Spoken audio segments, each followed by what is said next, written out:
Hello, good morning mga ka-abroad, mga ka-ex-abroad. Another day, another vlog tayo.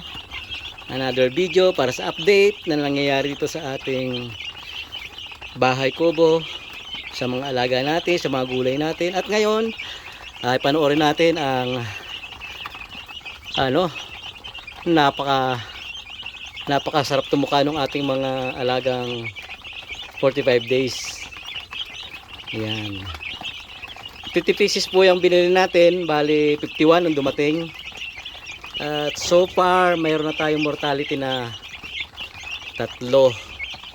Ikalimang araw nila ngayon. So siguro hindi naman not so bad kung ako ang tatanungin nyo kaysa nung nakaraan. Ayan. First 4 days nila ay ang patukan natin ay Integra 1000. Ngayon ay naglagay na tayo ng Integra 2000. First time nilang tumuka ng Integra 2000 and so far so good. Gustong gusto nila. Ayan o. Walang luguyin, walang mahina at lahat ay talagang bon appetit. Sabi nga, mas saganang kumakain. Ayan. Kaya naman nakakatuwa. Nakakatuwa yung ating mga sisiw. Sana ay okay na sila sa Pasko. Pwede na silang i-harvest sa Pasko kung sakali. Kung hindi naman ay sa bagong taon. Yan mga ka-abroad ang ating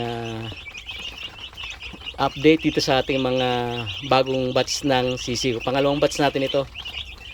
At nagbawas tayo ng konti kasi medyo mahirap alagaan yung 100 heads.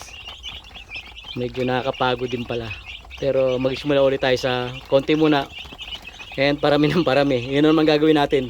Konti muna, parami ng parami. Siguro sa sunod ay 60. And then next batch 70. Hanggang sa maka 100 na ulit tayo. Step by step muna tayo. Talagang nakakapagod din pala.